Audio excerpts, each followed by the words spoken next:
다 같이 신앙 고백 하심으로 주일 낮 예배를 하나님께 드리도록 하겠습니다. 전능하사 천지를 만드신 하나님 아버지를 내가 믿사오며 그 외아들 우리 주 예수 그리스도를 믿사오니 이는 성령으로 잉태하사 동정녀 마리아에게 나시고 본디어 빌라데에게 고난을 받으사 십자가에 박혀 죽으시고 장사한 지 사흘 만에 죽은 자 가운데서 다시 살아나시며 하늘에 오르사 전능하신 하나님 우편에 앉아 계시다가 저리로서 산자와 죽은 자를 심판하러 오시리라. 성령을 믿사오며 거룩한 공예와 성도가 서로 교통하는 것과 죄를 사여 주시는 것과 몸이 다시 사는 것과 영원히 사는 것을 믿사옵나이다. 아멘. 찬송가 288장을 부르시겠습니다.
우리를 대표해서 강상구 집사님께서 기도 인도해 주시겠습니다.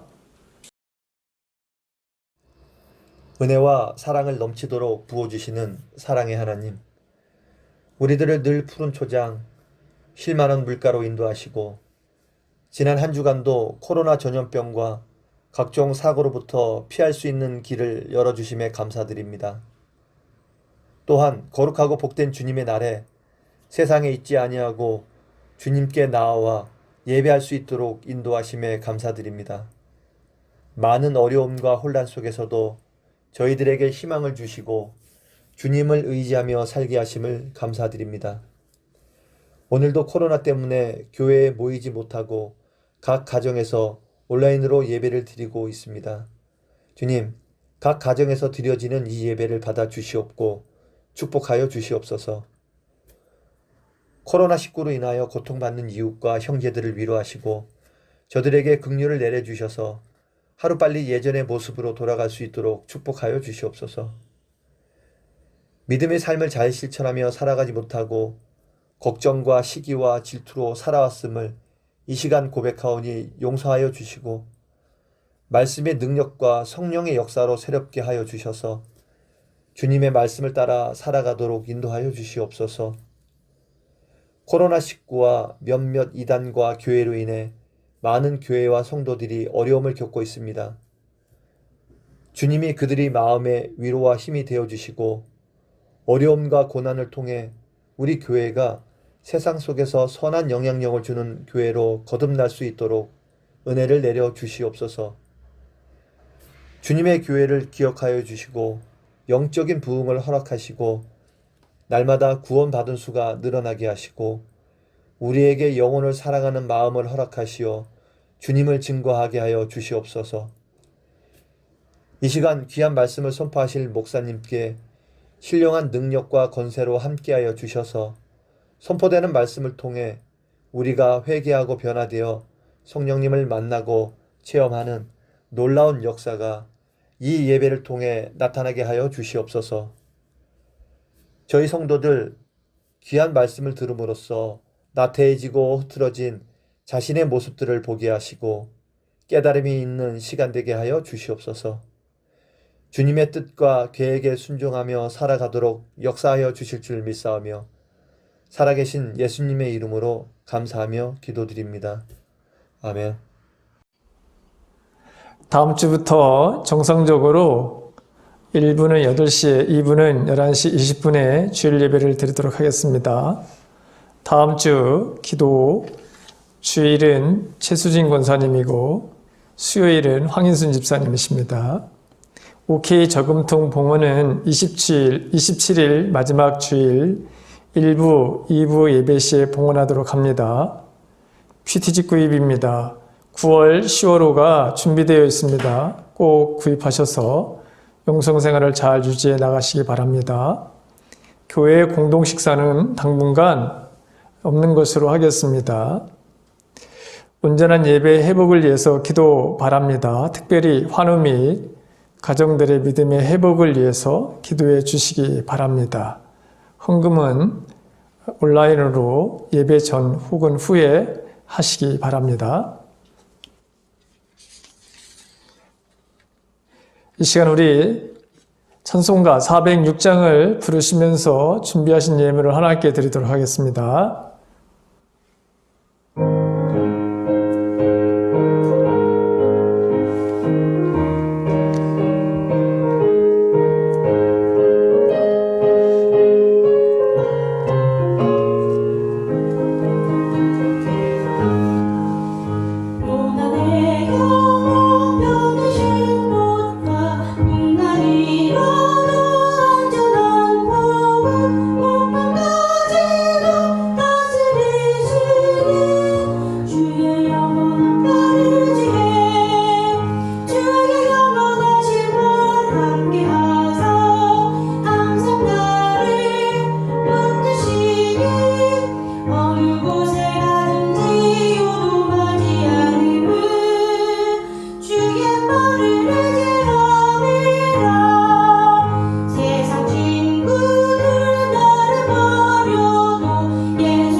하나님의 말씀을 보겠습니다. 하나님의 말씀은 에스겔서 2장 1절서부터 10절까지의 말씀입니다. 우리 다 같이 에스겔서 2장 1절서부터 10절까지 봉독하기로 합니다. 그가 내게 이르시되 인자야 내 발로 일어서라 내가 내게 말하리라 하시며 그가 내게 말씀하실 때에 그 영이 내게 임하사 나를 일으켜 내 발로 세우시기로 내가 그 말씀하시는 자의 소리를 들으니 내게 이르시되 인자야 내가 너를 이스라엘 자손 곧 패역한 백성 나를 배반하는 자에게 보내노라. 그들과 그 주상들이 내게 범죄하여 오늘까지 이르렀나니 이 자손은 얼굴이 뻔뻔하고 마음이 굳은 자니라.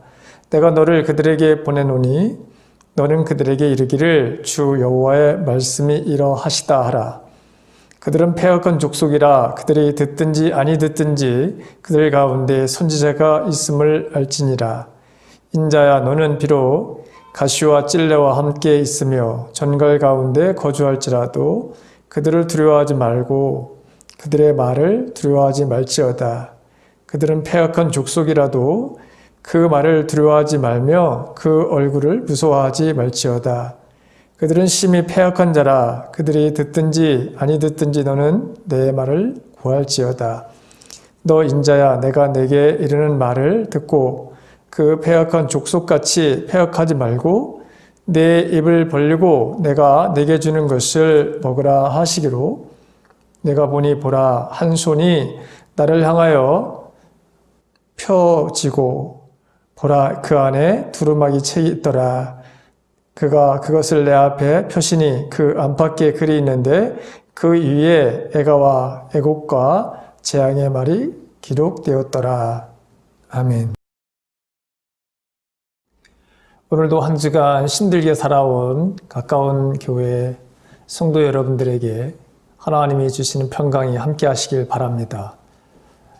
오늘 설교 이 녹화가 이제 마지막이었으면 좋겠습니다.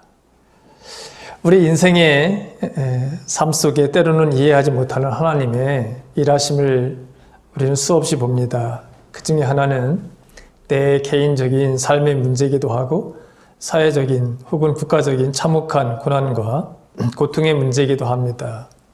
쉬운 예로 나는 그래도 나름 하나님을 믿는데 나의 삶은 왜 고난과 슬픔의 연속이냐 이런 마음을 가질 수 있습니다.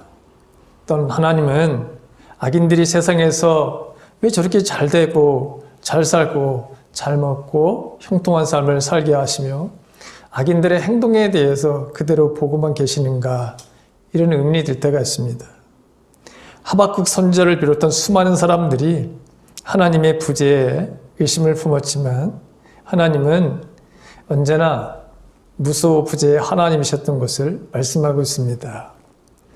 그리고 하나님은 전지전능의 하나님이심을 반드시 드러내 보이셨습니다.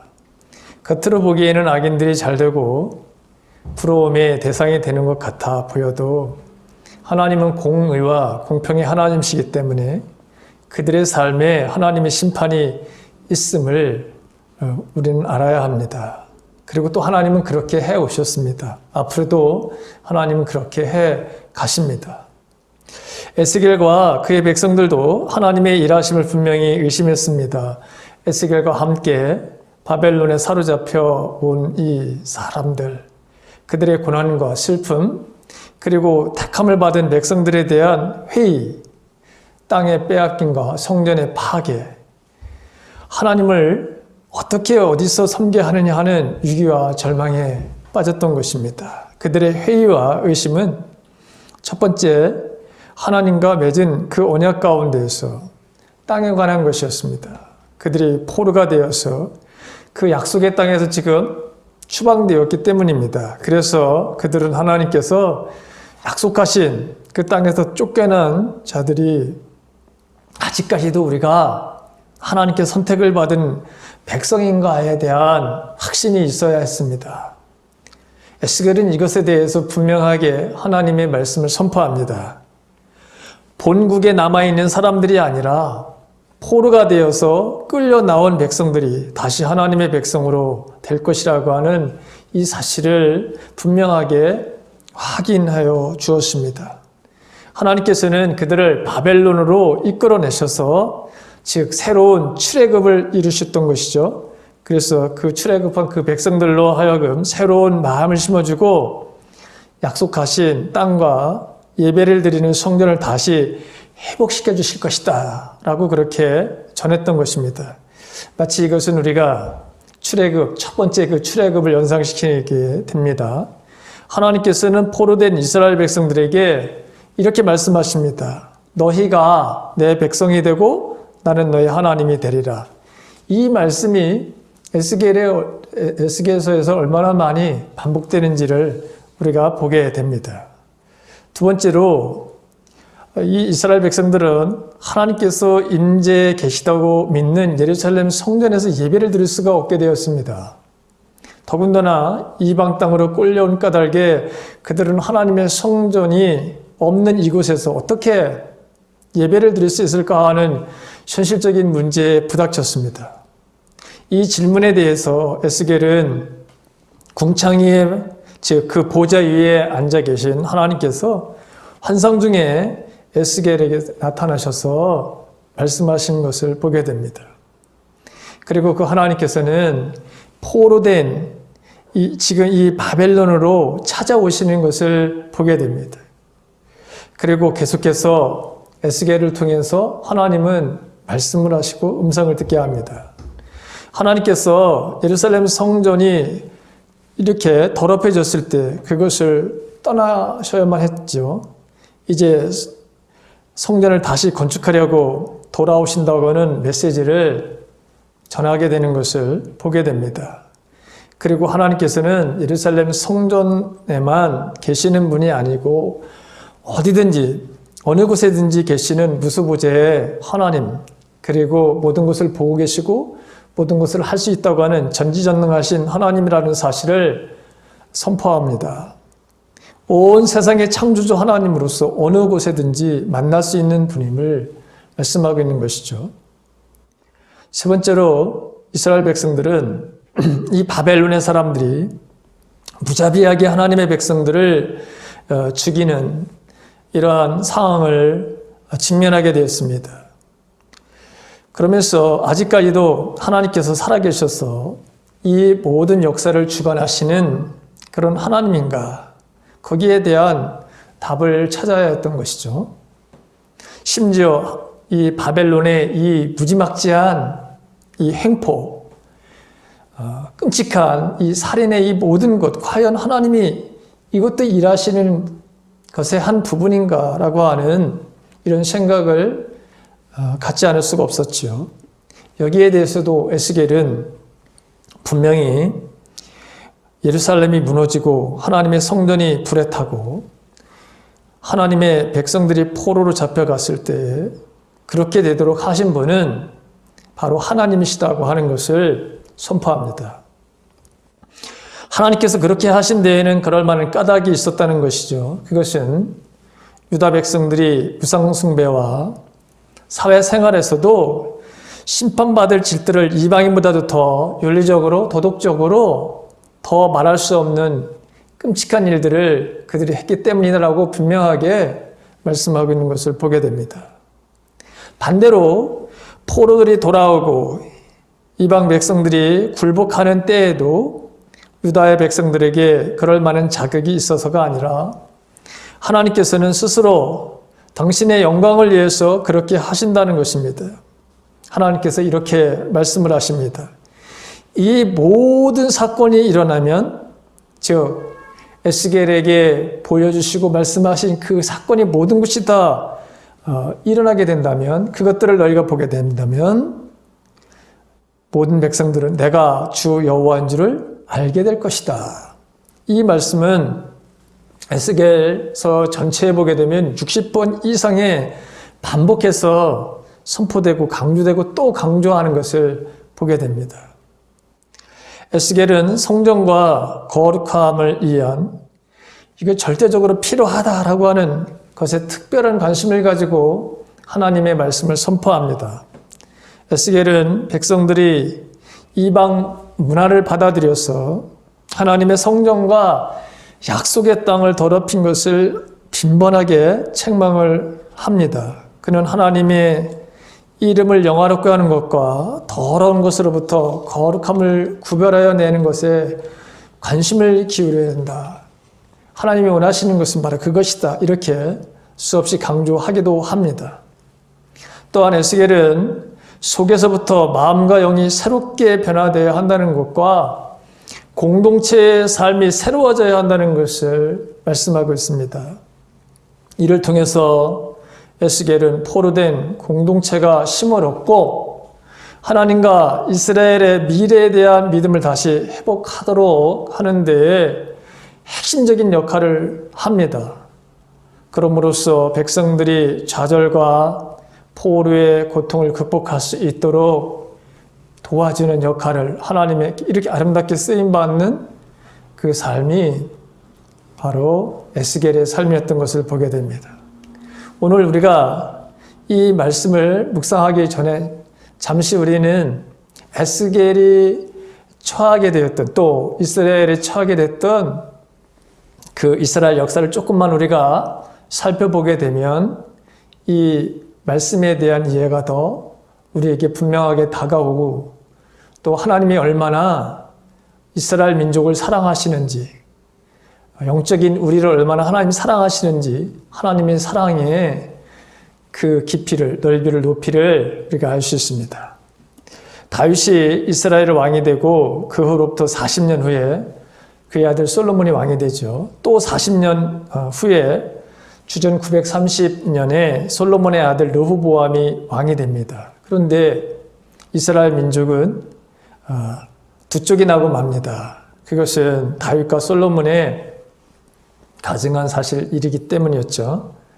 특별히 이 솔로몬의 우상 숭배에 대한 이것이 이런 큰 결과를 가져오는 아주 역할을 했던 것을 보게 됩니다. 이스라엘의 12지파 중 10지파가 여로보암을 따라서 북이스라엘이 되었고 그리고 남쪽에 유다와 베냐민 지파, 유다라고 하는 이름으로 남왕국 유다, 남왕국을 형성했습니다. 그런데 이 북쪽 이스라엘은 우상을 너무나도 아주 극진하게 정말 세상말로 온갖 정성을 다해서 우상을 섬겼습니다. 우상을 숭배하고 하나님과의 그 신의 산의 언약을 모두 그들이 바로 어기게 되죠. 그래서 주전 721년에 아스루 왕에 의해서 멸망을 당합니다. 에스겔이 예언할 때에는 북왕국 이스라엘은 역사 속에서 사라지게 된 게 이미 없어졌습니다. 남왕국 유다도 역시 우상 숭배를 하고 있고 하나님과의 언약 백성으로서 언약을 어기고 그래서 바벨론 왕 느부갓네살에 의해서 멸망을 바로 앞두고 있었던 것이죠. 그런데 지금 남왕국 유다도 느부갓네살에 의해서 멸망을 당할 것을 앞두고 있는데 유다가 멸망을 당하기 직전 마지막 세 왕 여호야김과 여호야긴 그다음에 시드기야 이 왕들 속에서 또 그 가운데 어떤 일이 일어났는가를 우리가 조금만 좀 더 알아야 되는 사항들이 있습니다. 이 바벨론이 유다를 멸망시키는 것은 이 세 왕 시대를 거치면서 사실 18년 동안에 걸린 사건입니다. 바벨론 이 18년 동안에 세 번이나 유다를 바로 침공하게 되죠. 여호야김은 이 왕은 주전 609년에 왕이 됐습니다. 그 당시 중동의 이 패권은 애굽이라고 하는 나라, 이 애굽의 바로 누구가 장악을 하고 있었습니다. 그래서 여호야김은 주전 609년부터 4년 동안 애굽에 바로 속국 노릇을 했습니다. 애굽에게 조공을 바침으로 국가의 안위를 하나님이 아닌 애굽에 의존하게 됐다고 하는 것이죠. 이 애굽 왕 바로 느고에게 조공을 바쳐서 주전 605년에 가게 되면 이게 그렇게 지속될 것 같았던 이 시대의 흐름이 완전히 뒤바뀌는 것을 보게 됩니다. 중동에 큰 변화가 오게 되죠. 정세에 바로 큰 흐름이 일어나기 시작했습니다. 바벨론 왕 느부갓네살이 일어나서 애굽 왕 바로 느고를 전쟁에서 이기게 됩니다. 그 전쟁이 바로 갈그미스 전투라고 하는 것이죠. 이 갈그미스 전투에서 누가 죽느냐? 우리가 잘 아는 그 요시야 왕이 여러분 죽는 그것을 우리가 보게 되죠. 이 바벨론 왕 느부갓네살이 중동의 지방의 패권을 이제는 장악하게 됩니다. 그리고 주전 605년에 느부갓네살은 이 여세를 몰아서 유다를 침공하고 당시의 왕이었던 이 여호야긴 왕의 항복을 받아내게 되는 거예요. 자, 이 여호야긴 왕은 바벨론의 속국이 되겠다는 조건으로 왕위를 유지했습니다. 주전 605년 이 침공을 가리켜서 우리가 바벨론의 1차 침공이라 이렇게 여기는 이렇게 역사는 기록하고 있는 것이죠. 이 느부갓네살 왕은 유다의 청년들 가운데 아름답고 재주가 좀 뛰어난 이런 젊은이들을 뽑아 바벨론으로 사로잡아 갑니다. 그리고 왕궁에서 왕의 산의 진미를 먹이고 바벨론의 언어와 학문, 문화를 그들에게 가르치게 했습니다. 즉 바벨론화 시키는 것이죠. 바벨론의 학문과 언어를 가르쳐서 유다의 이 지도급 청년들을 교육시켜서 바벨론의 오늘날로 말하면 국가 공무원으로 이렇게 사용하기 위해서 이런 식민지 청년들을 교육했던 것을 보게 됩니다. 그리고 식민지 이 유다를 잘 통치하기 위해서 그래서 이 인재 양성을 했던 것이죠. 좋게 말하면 인재 양성입니다. 나쁘게 말하면 세뇌 교육이고 여기에 포함된 대표적인 사람들이 있는데 우리가 잘 아는 다니엘과 바로 그 세 친구가 1차 포로 때 잡혀갔던 바로 사람들이라고 하는 것이죠.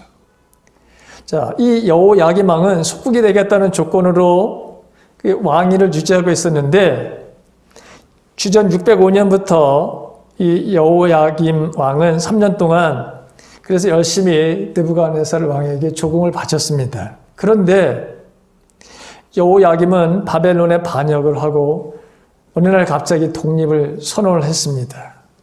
이때 바로 우리가 아는 예레미야 선지자, 이 예레미야 선지자는 여호야김을 향해서 끊임없이 하나님의 말씀을 선포했습니다. 바벨론에 항복하는 것이 살 길이고 이것은 하나님의 계획이라 이렇게 예언을 했던 것이죠.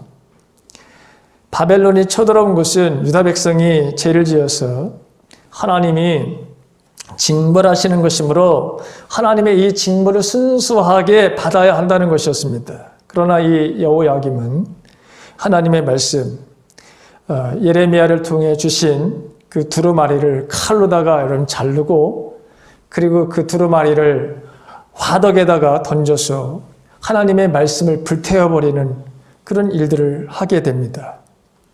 이 여호야김은 주전 602년에 반란을 일으켜서 598년까지 4년 동안 독립을 했습니다. 그런데 그 독립은 대단히 살얼음을 걷는 것 같은 아슬아슬하고 불완전한 독립이었습니다. 오히려 국민들은 더 불안에 떨었던 거죠. 여호야김이 통치는 4년은 애굽의 속국이었고 3년은 바벨론의 속국이었는데 4년 동안 불안정한 독립을 유지했던 것입니다. 드디어 주전 598년 4년 동안 독립선언을 하던 이 여호야김을 향해 느부갓네살 왕이 2차 침공을 하게 됩니다. 여호야김 왕은 예레미야 선지자의 예언대로 예루살렘 성 밖에 내어던지고 나귀같이 매장을 당했습니다. 예레미야 29장 19절에서 예레미야가 그렇게 선포를 했습니다. 예언을 했습니다. 여호야김 왕이 그렇게 정말 예레미야 선지자가 예언한 대로 그렇게 시체가 버림을 받게 되는 것이죠. 11년 동안 왕노릇을 하다가 비참하게 죽은 왕이 여호야김 왕입니다. 그 여호야김 왕의 뒤를 이어서 그의 아들 여호야긴이 왕이 됐는데, 그런데 석 달밖에 왕노릇을 하지 못하고 느부갓네살 왕에 의해서 포로로 끌려가게 됩니다. 그때 느부갓네살 왕은 용사 1만 명을 사로잡아 가고요. 그리고 유다에 있는 모든 기술자들을 모두 사로잡아 갑니다. 유다에는 그래서 정말 천민만을 남겨두는 이런 일이 있었습니다. 이때 에스겔 선지자도 이때 여러분 끌려가는 거예요. 2차 때. 에스겔 선지자는 느부갓네살 2차 침공 때 주전 598년 1만 명이 끌려갈 때 여호야긴도 이때 끌려가고 이 에스겔도 이때 포로가 되어서 끌려갔던 것이죠. 자, 느부갓네살 왕은 여호야긴 이걸 끌려가고 그 다음에 누구를 세우냐면 여호야긴의 삼촌인 시드기야를 왕으로 세웠습니다. 근데 시드기야는 11년 동안 통치를 했는데, 그런데 이 시드기야는 70년 동안 우리는 바벨론의 속국이 되어야 한다는 예레미야 이 선지자의 이 말을 또 무시를 합니다. 그래서 결국에는 이 예레미야를 깊은 웅덩이에 여러분 가둬놓기도 하고 옥에도 여러분 가두기도 하는 이런 일들을 하죠. 그도 역시 하나님의 그 말씀을 거역을 했습니다. 그리고 애국과 동맹을 맺어서 느부갓네살 왕을 향해서 반란을 일으켰습니다. 결국 주전 587년에 느부갓네살 왕의 3차 침입을 받게 되는 것이죠. 예루살렘이 이제 완전히 이때 여러분 완전히 함락되는 것이죠. 성전은 완전히 무너져 돌 위에 돌 하나 남기지 아니하고 솔로몬의 세운 왕전이 파괴됩니다.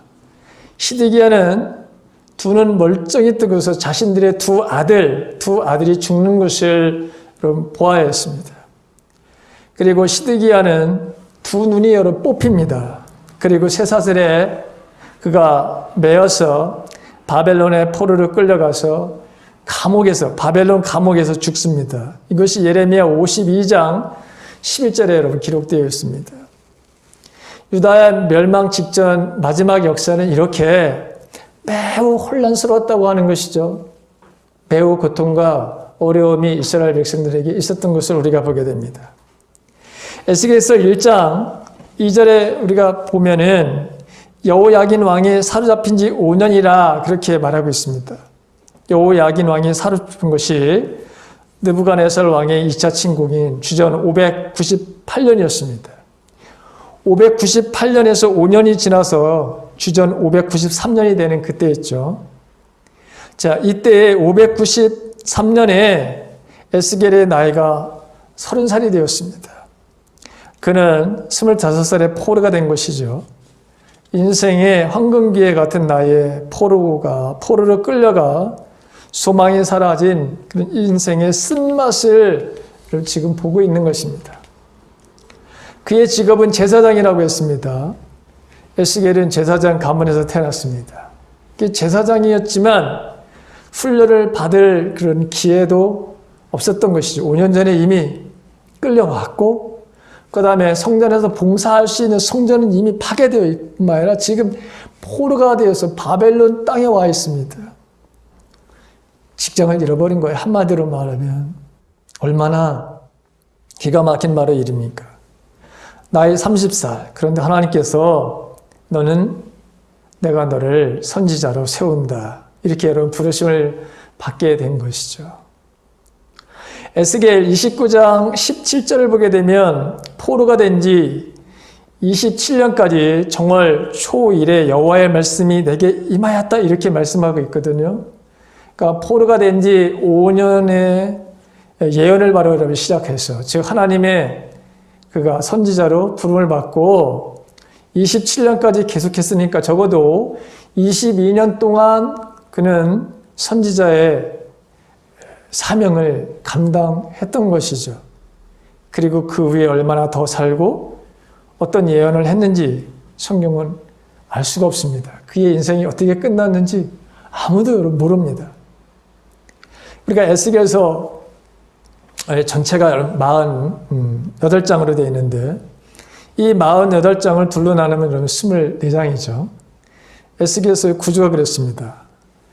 자, 앞에 24장은 물론 하나님께서 이제 이 에스겔을 부르시는 그 소명 2장과 3장에 대한 것은 소명인데 그걸 포함해서 24장까지는 에스겔의 초기 사역이었고 그 뒤에 나머지 24장은 25장서부터 48장까지의 그것은 에스겔의 후기 사역인데 에스겔의 초기의 바로 사역은 한마디로 탄식과 애가와 재앙의 말씀을 선포하는 것이었습니다.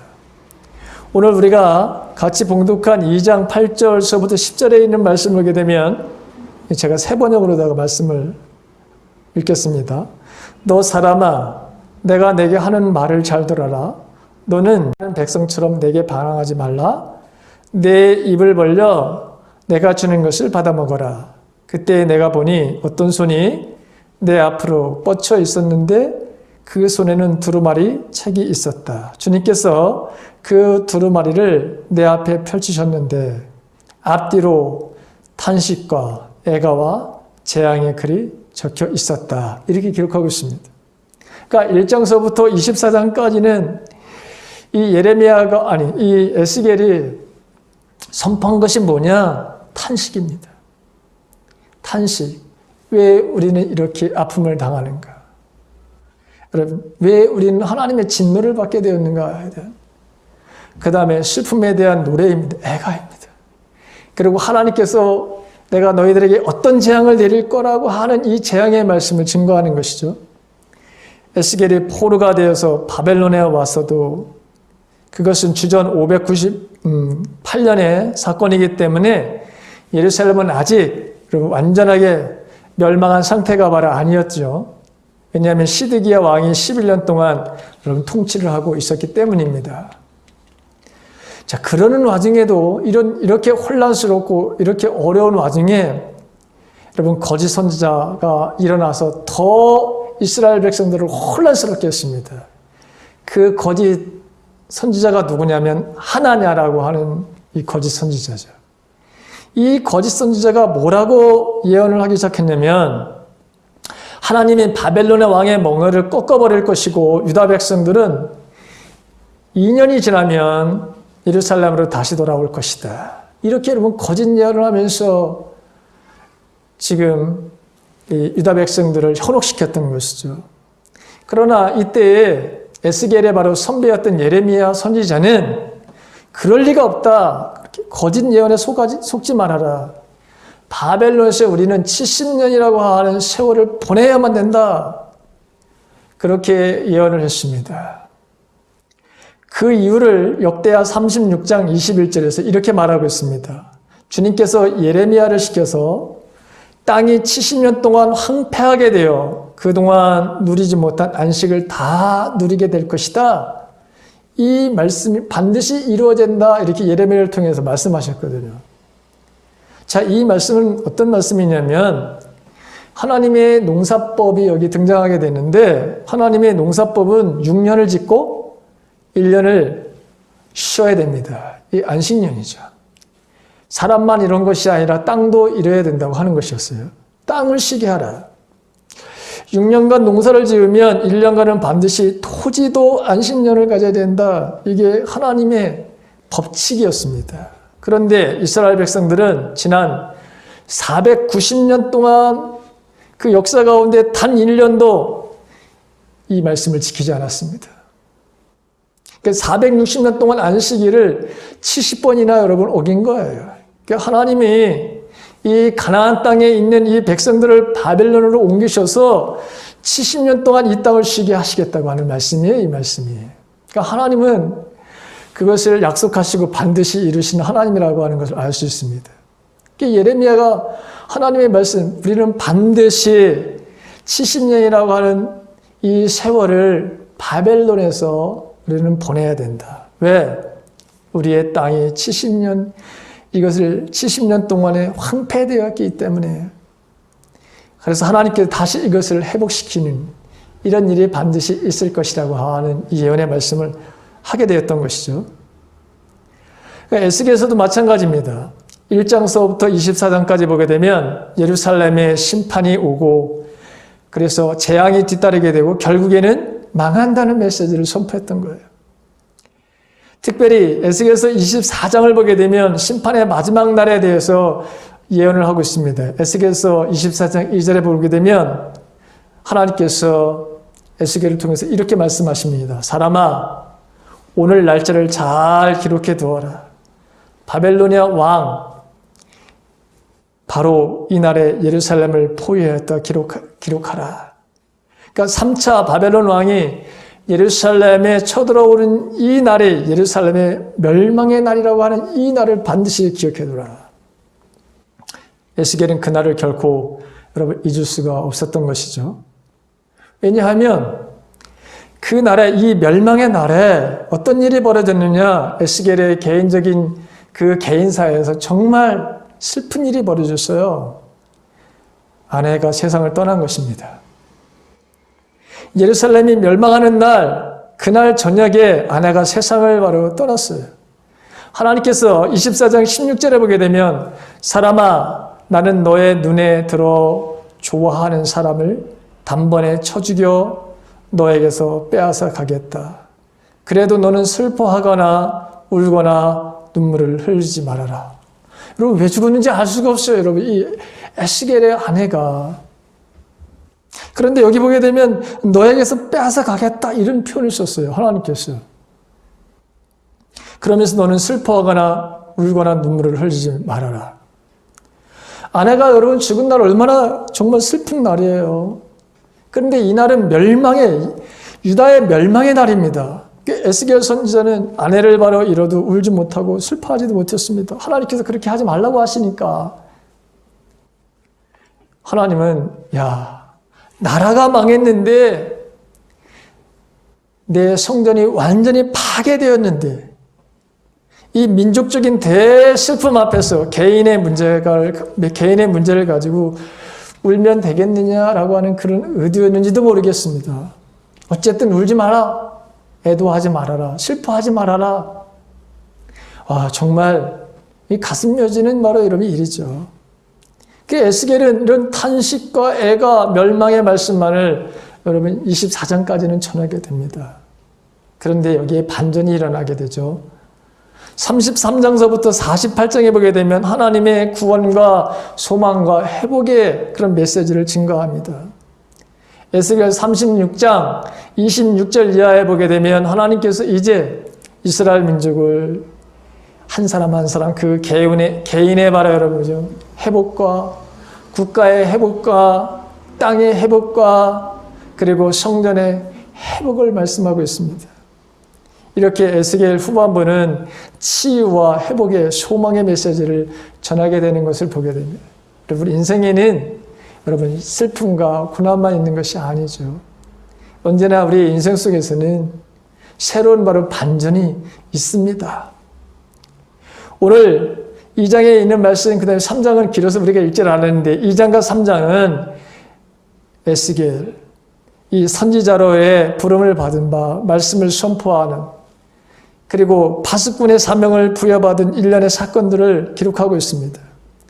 오늘 본문 1절과 7절에 있는 말씀을 보게 되면 패역하는, 즉 반항하는 이스라엘 백성들에게 말씀을 전하라고 하는 이 사명을 그에게 부여하시면서 하나님이 뭐라고 말씀하시냐면 그들이 듣든지 말든지 말씀을 전파하라.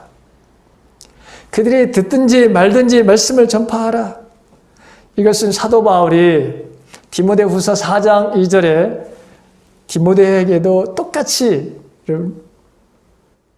말했던 그 말씀이기도 합니다. 너는 때를 얻든지 못 얻든지 하나님의 말씀을 선포하라라고 하는 이 말씀과 일맥상통하는 말씀이기도 합니다.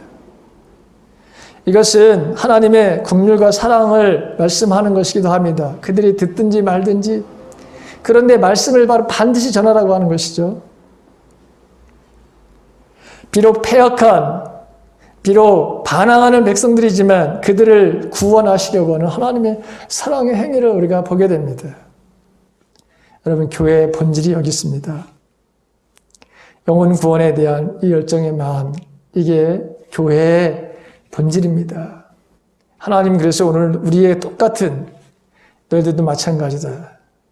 그들이 듣든지 말든지 내 말을 반드시 전해야 된다라고 하는 이 사명을 오늘 우리들에게도 주시는 것입니다. 그리고 8절과 3장 3절 예에서 보게 되면 사명자의 그런 그 표시로 말씀이 적힌 두루마리 책을 받아 먹을 것을 에스겔에게 명령하시죠. 그 에스겔이 이에 순종해서 그 하나님의 말씀, 두루마리 그 말씀을 받아서 그가 삼켰습니다. 그런데 3장에 보게 되면 그 말씀이 꿀과 같이 달았다 이렇게 표현했습니다. 이는 하나님의 말씀을 선포하는 자는 먼저 하나님의 말씀에 푹 젖어 있어야 한다는 것이죠. 그리고 순종의 삶을 살아야 한다는 것입니다. 하나님의 말씀이 꿀송이처럼 달아지는 경험이 없다면 우리는 하나님의 자녀의 삶을 결코 살 수가 없습니다. 인생은 갈등을 하다가 끝날 수 있습니다. 하나님의 말씀이 꿀송이보다도 다른 어떤 우리의 인생의 그런 경험들이 분명히 찾아오게 됩니다. 그러면 그때부터 우리는 그 세상에 어떤 말도 들려오지 않습니다. 그리고 하나님 앞에 전적으로 그 말씀에 순종하는 그런 삶을 살게 되고 완전히 다른 차원의 삶을 살게 되는 은혜를 경험하게 되는 것이죠.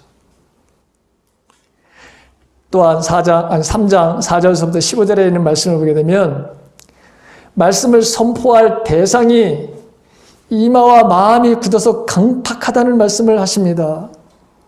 이스라엘 백성들의 마음이 강팍하다. 그런데 그렇지만 나도 너를 바위돌보다도 부식돌보다도 더 강하게 했으니 그들을 두려워하지 말아라. 이렇게 말씀하십니다. 복음을 전하는 현장은 예나 지금이나 여러분 변함이 없습니다. 그리고 강팍한 그런 세상이라고 하는 것이죠.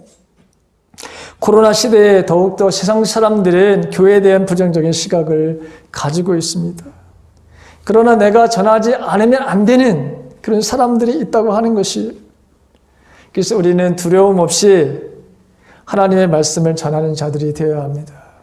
우리는 그런 사람들입니다. 3장 16절부터 마지막 말씀을 보게 되면 영적인 파수꾼으로서 또한 하나님의 백성으로서 하나님의 뜻에 합당한 삶을 살라고 권면하는 사명이 우리에게 있다고 하는 것입니다. 하나님께서는 에스겔에게 내가 말한 너에게 위탁한 이 예언의 말씀을 만약에 내가 전하지 않는다면, 그래서 만약에 그 영혼이 죽는다면 그 영혼에 대한 피값을 너에게서 찾겠다, 이렇게 여러분 말씀을 하시는 것을 보게 되죠. 우리는 소명자이기도 하고 동시에 우리가 사명자라고 하는 사실을 알아야 합니다. 동전에 여러분 앞뒷면과 같은 것이죠. 우리는 그런 사람들입니다. 우리는 하나님의 소명자요 또 하나님의 사명자라고 하는 것이죠.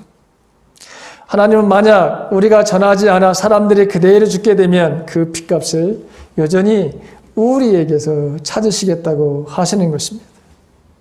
그래서 우리는 철저하게 하나님의 말씀을 권면해야 될 사명이 우리에게 있습니다. 그래서 오늘 설교 제목이 나도 사명자입니다.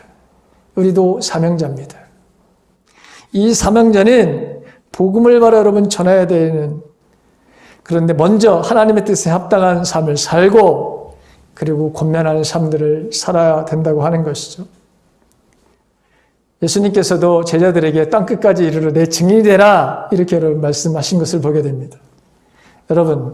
여러분들의 땅끝은 어디입니까? 어떤 사람에게는 땅끝은 네팔일 수도 있고 일본일 수도 있고 여러분 열방일 수도 있습니다. 그런데 어떤 사람에게 있어서는 그 땅끝이 가정일 수도 있고 가정뿐만 아니라 여러분 직장, 지금 있는 곳이 이게 여러분 땅끝입니다. 이 땅끝에서 하나님은 지금 하나님의 뜻에 합당한 삶을 살라고 권면하라고 하는 것입니다. 전도는 나의 거룩한 삶으로 하는 것이죠. 먼저 구별된 삶들을 살고 그리고 나의 그 거룩한 삶을 통해서 하나님을 드러내고 나타나는 삶들을 살아야 됩니다. 우리에게 바로 이런 사명이 있다고 하는 것입니다. 이 사명으로 하루하루를 살아가시는 그런 주님의 자녀들이 되시기를 간절히 바랍니다. 한 주간도 승리하시는 저와 여러분들의 삶이 되시기를 주님의 이름을 간절히 축원합니다. 우리 파송의 찬송 595장을 부르시겠습니다.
하나님, 한 주간도 저희들의 삶 가운데 함께 하셔서 오늘 우리가 주님 앞에 예배를 드릴 수 있도록 우리의 삶에 은혜를 주신 것에 대한 감사의 마음, 고마운 마음, 또 앞으로 우리의 삶에 언제나 하나님의 선하심과 인자하심이 따를 것을 소망하며 살게 하신 것을 감사드립니다.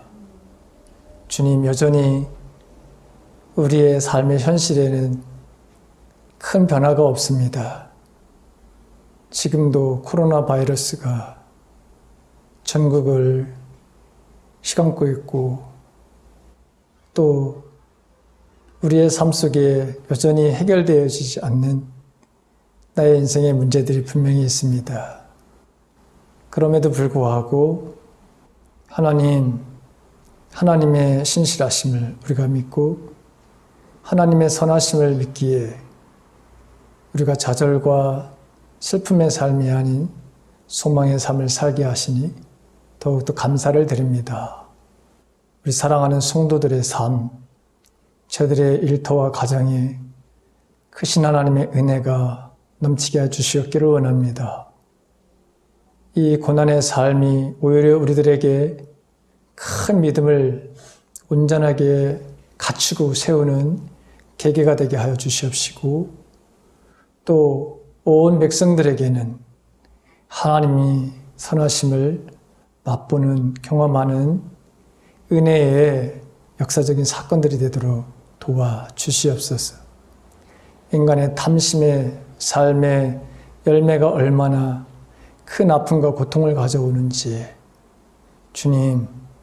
주님의 말씀으로 되어 돌아가는 은혜의 사건들이 열방을 통해서 이루어지게 하여 주시옵기를 간절히 기도합니다. 하나님, 우리 사랑하는 자녀들을 지키시고 특별히 이 바이러스로부터 또 온갖 사단의 유혹으로부터 우리를 온전케 하여 주시옵소서. 해에 머물고 있는 자녀가 있고 군에 가 있는 자녀들이 있습니다. 또한 우리의 어린 교회학교 아이들이 있습니다. 하나님, 질병으로부터, 악으로부터, 사단의 유혹으로부터 저들을 보호하여 주시옵소서. 주님께서 사랑하는 성도들의 가정과 일터에 넘치는 은혜가 있기를 이 시간 간절히 기도드립니다. 이 고난의 역사가 오히려 하나님의 공급하심을 체험하게 하시고 채워주시고 또한 나누는 삶이 되도록 도와주시옵소서. 우리 주위에는 이 고통과 아픔을 더욱더 한층 느끼고 있는, 경험하고 있는 이웃들이 있음을 알게 하시고 그리스도의 사랑으로 주님, 우리가 더 세세하게 이웃들을 살피고 함께 아픔을 나눠지게 해주시기를 간절히 기도합니다. 이 시간에도 하나님, 육체의 질병 속에서 주님의 구원의 손길을 바라며 기도하는 성도들이 있습니다. 자녀들의 삶을 위해 또한 각자의 믿음의 삶을 위해 온갖 하나님 앞에 간절히 기도하는 기도의 그 끈질김이 크신 하나님의 은혜를 보게 하여 주시옵기를 원합니다. 하나님, 이 나라 이 민족의 더욱더 주님 보시기에 합당하고 아름다운 온전한 삶들을 살아가는 정말 하나님만을 의지하게 하는 일들이 곳곳에서 일어나도록 도와주시옵시고 부름받은 우리들이 온전히 사명감으로 이 땅에 하나님 거룩한 백성으로 살게 해주시옵기를 간절히 기도합니다. 이 시간에 주님 앞에 11조를 또한 감사의 의미를 주일 헌금을 정성껏 봉헌하는 성도들의 그 손길 위에 하나님의 크신 은혜가 넘치게 하소서. 하나님이 주시는 이 복이 언제나 들어오게 하시고 또한 흘러가도록 우리를 축복해 주시옵소서. 이제는 우리 주 예수 그리스도의 은혜와 하나님의 무한하신 사랑하심과 성령님의 감화, 감동, 충만, 내주하심이 이 어려운 이 시대에 우리들을 불러주셔서 우리가 그 소명에 응답하게 하시고 또한 우리에게 사명을 주셔서 거룩한 하나님의 백성으로 살 뿐만 아니라 이 패악한 세상을 향해서 하나님의 말씀을 듣든지 듣지 않든지 우리에게 부탁하신 말씀, 그 말씀을 내가 온전히 내 삶 가운데서 실천하며 살겠노라고, 그래서 내가 사명자로서의 삶을 살겠노라고 다짐하는 사랑하는 성도들 위해 이 나라 이 민족 위에 영원히 함께 계시옵기를 간절히 축원하옵나이다. 아멘.